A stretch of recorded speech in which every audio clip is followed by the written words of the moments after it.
Os xabarís mortos polo gromo de peste porcina africana en Cataluña xa rozan a decena. O virus mortífero propágase pola barcelonesa Serra de Colserola. Os axentes rurais cataláns e as tropas da UME tratan de localizar e desfacerse dos animais infectados. Dentro da zona en corentena, estímase que existen uns 400 xabarís. Todo apunta a que a cifra de casos seguirá aumentando logo de confirmarse a aparición de 40 cadáveres na zona cero. Era unha zona excluída a caza e onde, polo que menos comentan os compañeiros de Cataluña, pois estaban en torno a 14 xabarís por hectárea. Eso é unha densidade altísima. Os gandeiros conteñen a respiración e temen o salto do virus ás granxas de porcos, pero ademais, varios países estranxeiros como Xapón prohibiron a compra de carne de porco español, unha seria ameaza para un sector que exporta 8.800 millóns de euros anuais, dos que máis de 90 saen dende Galicia. A caída da demanda xa está afectando ao prezo, tal e como nos confirmaba Pablo Meijomín, presidente da Federación Galega de Porcino. A corto plazo,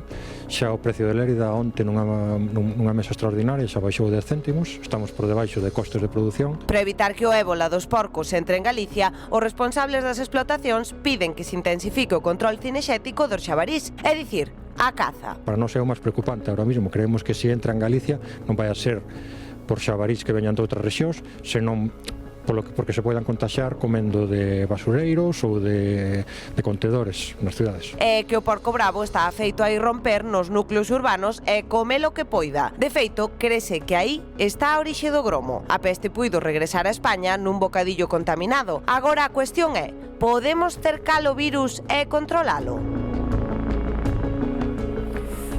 Xa ben, coas únicas armas que temos nestes momentos que é exterminar o xabaril ante a ausencia de vacina. Ahora debatimos sobre isto, Bernardo, porque esta crise, o primeiro efecto xa non lo estaban contando, no prezo da carne de porco, non? E tanto, vivimos unha caída histórica do prezo da carne de porco. En tan só uns días, o mercado afundiu ata un 17%, é a maior baixada en 30 anos. Os prezos desplómanse en cadea.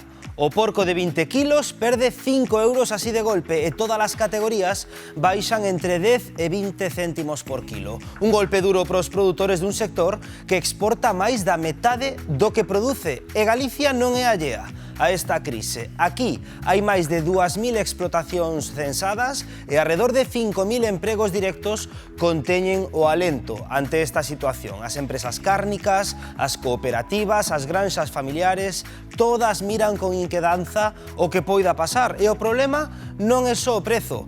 Os peches de fronteiras comerciais, especialmente cara a países como Xapón, México ou mesmo Taiwán, poñen en risco un negocio clave para a economía galega que exporta máis de 90 millóns de euros ao ano en produtos porcinos. De momento, hai algún respiro. China e o Reino Unido, por exemplo, seguirán importando carne española a gas a procedente da área afectada, de Cataluña. Pero a incerteza continúa e o futuro de milleiros de familias depende de como evolucione esta crise. O sector advirte que se a peste porcina chega a Galicia sería unha auténtica catástrofe.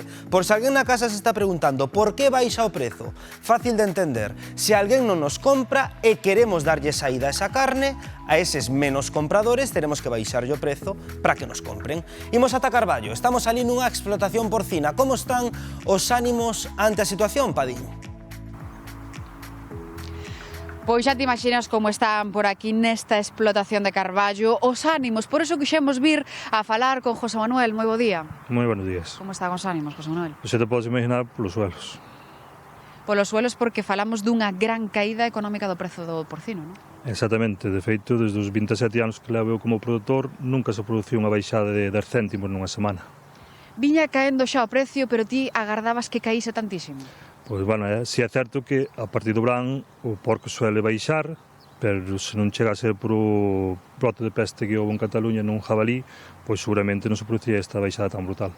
Claro, e agora que xa chega aínda máis o Nadal e que xa o prezo adoita caer, que vai a pasar co precio da carne? Pois iso é impredecible, porque nun país exportador como a España se nos cerran as fronteras e ímonos pois saturar de carne. Eso é, se nos saturamos de carne seguramente cada día cairá máis. E ti como esperas que a situación evolucione a medio prazo? A corto plazo, mal, porque a ver se mellorará un pouquiño se a industria cárnica española pois consigue recolocar a carne, axudará a paliar un pouquiño, E depois tamén, para mellorar un pouquiño, se a administración pois habilita os canales de congelación de carne para que fluya un pouquiño mellor, sempre será favorable. Esa podría ser unha posible solución, non? A conxelación de carne. E que está pasando agora que moitos países está pechando xa a porta ás exportacións? Pois eso, que perdemos clientes, e se, volvo a decir, se a industria cárnica que temos en España consigue buscar outros mercados, pois polo menos darlle salida á carne. E que pasaría se chegase un gromo aquí a Galicia coa población tan grande que temos de xabarils? Bueno, eso sería xa un desastre total, porque entre os montes que temos e a cantidad de xabarís que hai, sería imposible de controlar, porque nos escaparían por todos os lados. Ves unha situación comprometida, polo tanto? Se chega aquí a Galicia, sobre todo en jabalí, sí. Pois José Manuel, moitísimas grazas por atendernos. Xa ven que o sector está extremando aínda máis as medidas de seguridade e nese esforzo xa ven que nós nin siquiera entramos na instalación que estamos aquí no exterior. Unha situación xa ven que o sector está tomando con moita prudencia e con moita precaución.